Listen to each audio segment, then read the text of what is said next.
بہنا السلام علیکم، کہاں سے کال فرمایا آپ نے؟ السلام علیکم علیہ بھائی، میں ڈیلس سے بات کر رہی ہوں. جی اور سسٹر.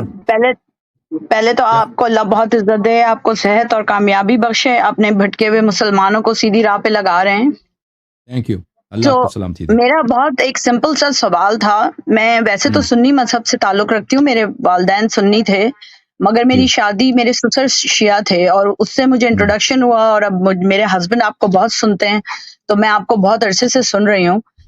اب میں حج پہ جانا چاہتی ہوں، تو میں جب حج کے جو پروسیجرز ہیں میں انہیں پڑھنے کی کوشش کر رہی ہوں یا میں انہیں فالو کرنے کی کوشش کر رہی ہوں، تو آپ جانتے ہیں کہ ہر فقہ میں کوئی نہ کوئی ہوں. ڈفرینسز ہیں. میں اہل بیت کے توسط سے فقہ جعفریہ کو فالو کرنا ہاں چاہتی ہوں. تو وہ تو بہت اہم ہے. کیونکہ حج میں طواف النساء ہوتی ہے نا. جی کیونکہ دیکھیں جن لوگوں نے شریعت چینج کیا ہے تو اس میں حج بھی چینج کیا ہے. تو جی ہاں، تو میں مثلا نہیں ہاں، چاہتی کہ میں اس بالکل شریعت سے بالکل، کروں یہ حج. بہت ہی اہم ہے، بہت ہی اہم ہے. آپ ادھر جائیں تو شیعہ مذہب کے موافق آپ حج کریں. و الا وہ چکر یہ ہوگا کہ پھر آپ جو ہے نا کبھی اپنے جب انسان محرم ہوتا ہے نا، جب آپ جاتے ہیں احرام کرتے ہیں، احرام کا کیا مطلب ہے؟ سب چیز آپ کے لیے جو چیزیں جائز ہیں وہ سب حرام ہو گئی. شوہر آپ کا نام حرام بن گیا.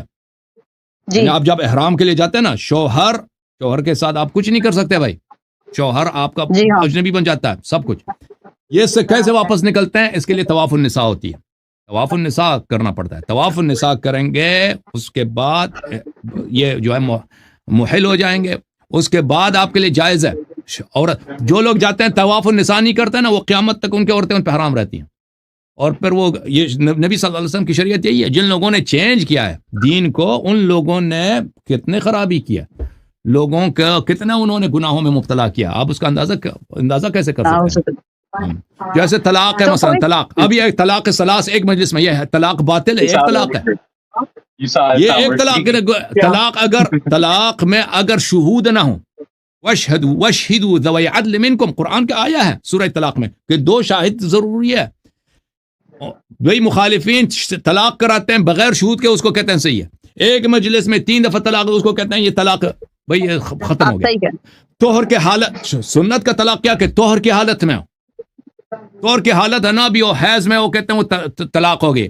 تو بھئی وہ طلاق ہی باطل ہے، وہ قرآن کے خلاف ہے. تو جس عورت کا شوہر ہے، تم اس کا نکاح کرتے ہو، اس کی طلاق ہی نہیں ہوئی، تم اس کا شوہر کرتے ہو دوسرے مرد کے ساتھ، پھر اس کے بچے پیدا ہو جاتے ہیں. تو بھئی کتنے نسلیں تباہ ہو گئی ہیں. اس کا اللہ حساب جانتا ہے. اس کا اندازہ کوئی کر ہی نہیں سکتا کہ جن لوگوں نے شریعت چینج کیا نا، ان کے کرتوت کیا ہیں وہ اللہ ہی جانتا ہے بھائی. مسئلہ یہ ہے کہ ہم نے تو بچپن سے، جو آپ یقین کریں کہ آپ نے جو حدیث ثقلین بتائی ہے وہ میں نے کبھی نہیں سنی تھی. میں اس سال 50 سال کی ہو جاؤں گی اور میں نے کبھی وہ حدیث سنی نہیں تھی. تو یہ بہت امپورٹنٹ ہے جاننا کہ جو مسلمان ڈھونڈتے نہیں ہیں سیدھا راستہ، یا جو مسلمان صحیح راستہ نہیں ڈھونڈتے، پھر وہ ان گناہوں میں، جیسے آپ بات کر رہے ہیں، آپ نے طلاق کی بات کی، اور تو وہ ان کا کیا ہوگا ہم انہیں کیسے بتا سکتے ہیں؟ کیونکہ جب میں اپنے گھر میں بھی بات کرنے کی کوشش کرتی ہوں تو وہ کہتے ہیں ہمیں تو پتہ نہیں ہے، جو ہمیں پڑھا ہے یہ اس کی ذمہ داری ہے. لیکن آپ تو امریکہ میں مجھے رہتے ہیں تو نا، ایسا نہیں لگتا. امریکہ میں تو آسان ہے. دیکھیں اللہ تعالیٰ کا فرمان ہے سورہ تحریم میں، وَضَرَبَ اللَّهُ مَثَلًا لِلَّذِينَ آمَنُوا امرأة فرعون. دیکھیں فرعون کی جو بیوی تھی نا، فرعون کی بیوی، وہ ایسے گھر میں رہتی تھی کہ وہاں پہ کفر کا عروج تھا. لیکن قرآن نے فرمایا یہ سب مومنوں کے لیے، صرف عورتوں کے لیے نہیں، سب مومنوں کے لیے ایک نمونہ ہے. اذ قال رب ابن لی عندك بیتا فی الجنہ ونجنی من فرعون وعملہ. وہ مومن ہو گئی، اس نے موسیٰ علیہ السلام پہ ایمان لایا، موسیٰ کی نصرت کی، موسیٰ علیہ السلام کی تصدیق کی، اور اپنے قوم سے قوم اس کی بات تو نہیں مانتی نا، گھر والے شوہر وغیرہ سسرال وغیرہ، وہ تو فرعون والے تھے، وہ تو بات نہیں وہ اگر منع کرتی تو اس کو بیچاری وہ کہاں اس کی بات. لیکن اس نے خود دامن پکڑا نبی موسیٰ علیہ السلام کا، اس نے خود ایمان لایا. اس نے فرعون کی خدائی کا اس نے اقرار نہیں کیا، انکار کیا، بلکہ رب وحدہ لا شریک کی عبادت کی. اللہ تعالیٰ نے کہا کہ اس کے لیے جنت میں گھر ہے. وہ مومنوں کے لیے ایک نمونہ ہے. تو اس طرح انسان اگر ایک ایسے گھر میں رہتا ہے میرے بھائیوں، کہ اس گھر میں وہ لوگ آپ کی بات نہیں مانتے، تو اگر نہیں مانتے تو آپ کو ضروری نہیں ہے کہ آپ ان کو ان کو ڈانٹیں یا ان کو اصرار کریں کہ آپ کوئی نہیں مانتا تو چھوڑ دیں ان کو. آپ خود راہ راست کو پکڑ لیں. آپ خود اہل بیت علیہ السلام کا دامن ہاتھ سے نہ جانے دیں. اگر گھر والے مانتے ہیں تو ان کی نجات ہے, نہیں مانتے تو کم از کم آپ جو ہے نا قیامت کے دن آپ اللہ کے سامنے سرخرو, آپ اہل نجات ہے. ہو سکتا ہے آپ کو اللہ اجازت دے کہ ان کی شفاعت کریں. ہو سکتا ہے کہ بھئی آپ گھر والے جو دنیا میں بہت سارے لوگ ہوتے ہیں پرواہ نہیں ہوتی نا ان کو, وہ دنیائی معاملات میں جاب پہ جاتے ہیں, آتے ہیں, کام پہ جاتے ہیں, پیسہ اتنا بھئی بل دے دو, یہ بلز آ گئے, ان کا خرچہ کتنا بنتا ہے, وہ سارا دھیان اس طرف ہوتا ہے, دنیا کی طرف ہوتی ہے نا, دین کی طرف نہیں ہوتی بہت سارے. ہو سکتا ہے اللہ تعالیٰ ان کی نجات کا ذریعہ آپ کو بنا دے کہ قیامت کے دن آپ کی شفاعت کریں, ان کو نجات دیں. ٹھیک ہے نا. تو ہر انسان کو کوشش کرنی چاہیے کہ اہل بیت علیہم الصلوۃ والسلام کا دامن ہاتھ سے نہ جانے دے. تھینک یو میری بہن, اللہ آپ کو سلامتی دے. بھائی مجھے صرف لاسٹ جو میرا مین کوسچن تھا وہ یہ تھا کہ آپ کوئی مجھے بک ریکمینڈ کریں گے کہ جو مجھے صحیح فقہ کے اوپر, کیونکہ میں مراجع اور ان لوگوں کو جانتی بھی نہیں ہوں, میں ظاہر امریکہ میں رہتی ہوں, جاب بھی کرتی ہوں, تو مجھے کوئی ایسی بک مل جائے جس میں فقہ جعفریہ کا.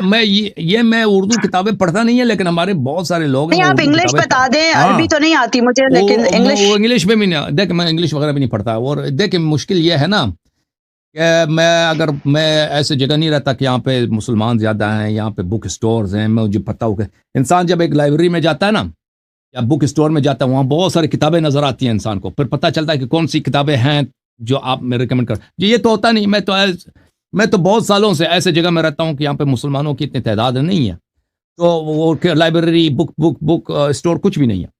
تو عرض یہ ہے, پھر آپ مجھے آپ سن لیں نا, آپ سن لیں تو لیکن ہاں, آپ واٹس ایپ گروپ ہے ہمارا نا, وہ وہاں پہ بہنیں بھی ہیں, لیڈیز, حسن اللہ یاری لیڈیز کوئی گروپ ہے, میں اس میں خود شامل نہیں ہوں, اس میں سسٹرز بہت ہیں, تو ان کے پاس PDF میں بہت ساری کتابیں ہیں, اردو میں, انگلش میں. ہاں وہاں پہ آپ آ جائیں.